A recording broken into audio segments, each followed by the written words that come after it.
Hello and welcome to St. John's. You know, we talk a lot about how to bring the people in. In this session, I want to talk about the skill of not bringing the people in when you don't mean to bring them in.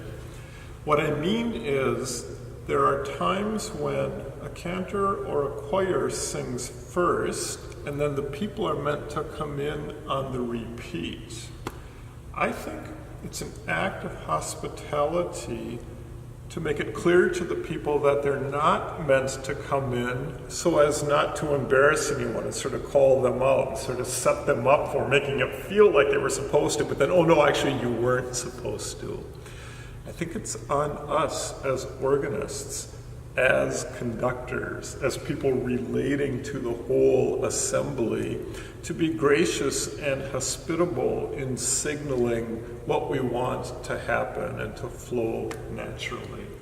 So let's suppose we're doing Eat This Bread, the Taizé piece.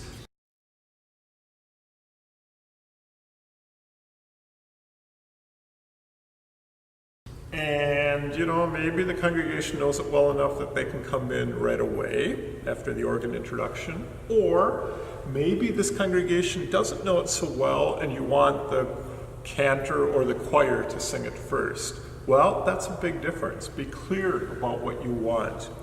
If, after your short introduction, it's going to be introduced first by the cantor or choir, make it clear by not doing a big break, but by kind of pushing ahead a little bit, even though you're keeping the beat, you're using just a little bit of rubato so that the choir can begin on a good downbeat before the people would have otherwise. So for example, here's the end of your introduction.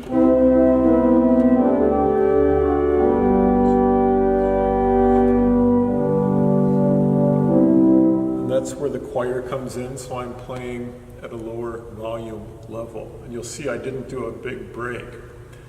Let's decide, on the other hand, that we want the people to come in right away because they know it well. In that case, I play my introduction.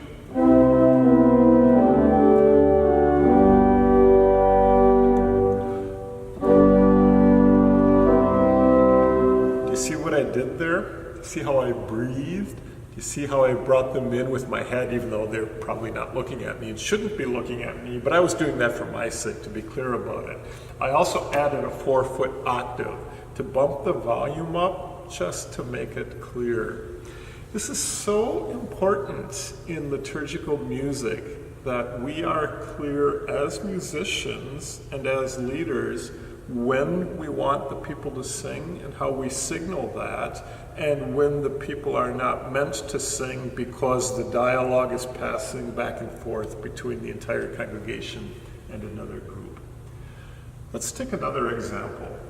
I want to look at the hymn tune Raquel. It's in Worship 4 at number 643 to the lovely text from Isaiah, "Surely it is God who saves me." And this lovely setting has a little organ tag that's an introduction. And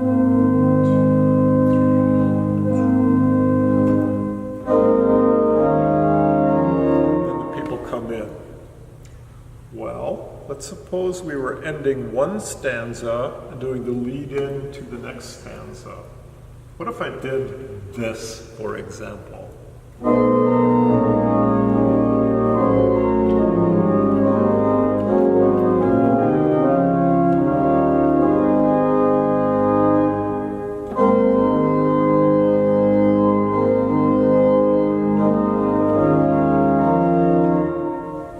See how I've muddied the waters and set the dear people of God up for failure? If I end with this,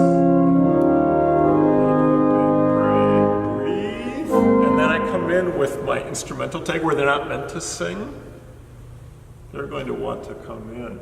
So what I need to do is not have a very big breath, and if anything, push the tempo just a little bit.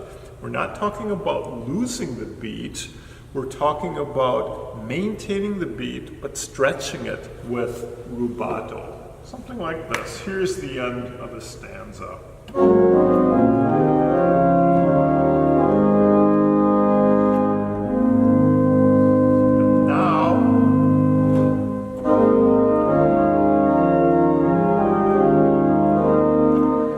So let's be good to our people. Let's be gracious and hospitable, both when we are leading them in singing and when we're helping them not to sing.